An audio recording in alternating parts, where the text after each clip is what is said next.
We are into our second week of Hawaii Volcanoes National Park. I hope you're doing well.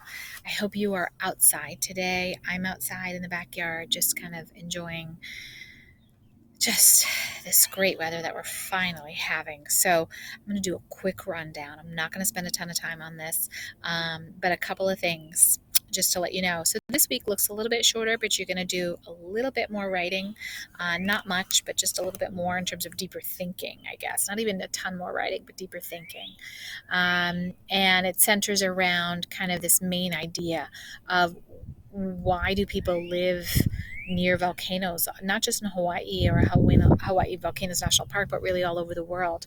So we'll take a peek at that through some different things. So remember that as you're going through the slides this week, you're going to make sure you look at those stop signs because those are where you're going to find all of the directions, and there's going to be stop signs for day 4 and 5 this week.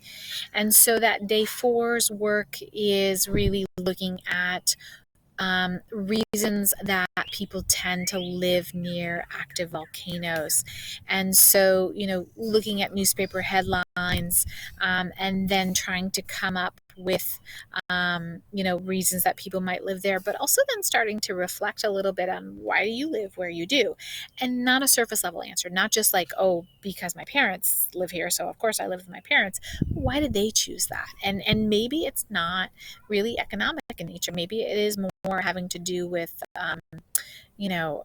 family issues or spiritual issues or something like that, or other factors, right? So we'll take a look at that, and then again answer some questions like that. Also answering, okay, so you live here. We live in Massachusetts. What are some risks associated with being here? Because certainly every area comes with its own risk.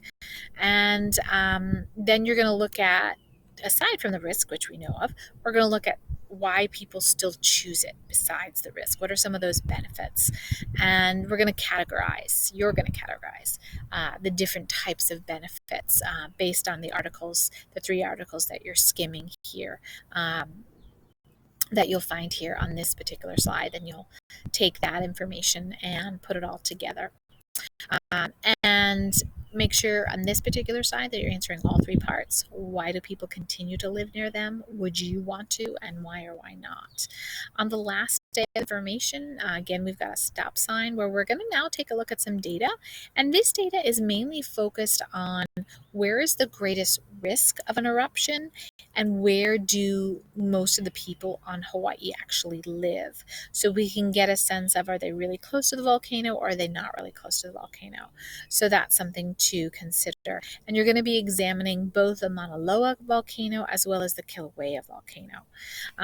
So all of those are due on Friday. Just make sure you're getting that turned in and don't forget about that. Make sure to tune into our Zooms because we've got some fun stuff that we're going to be planning this week, a whole bunch of stuff next week, just because we miss seeing you guys. And so we've got some of that planned.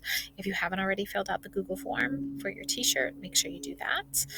And then last but not least, the enrichment this week is an article from Newzella that we'll be posting about Pele and the Hawaiian goddess's name, Pele, and the volcano, and all of this kind of really neat cultural stuff that comes up with that. So take a peek at that. We hope that you're doing well and you're healthy and you're safe. And we look forward to seeing you on Zoom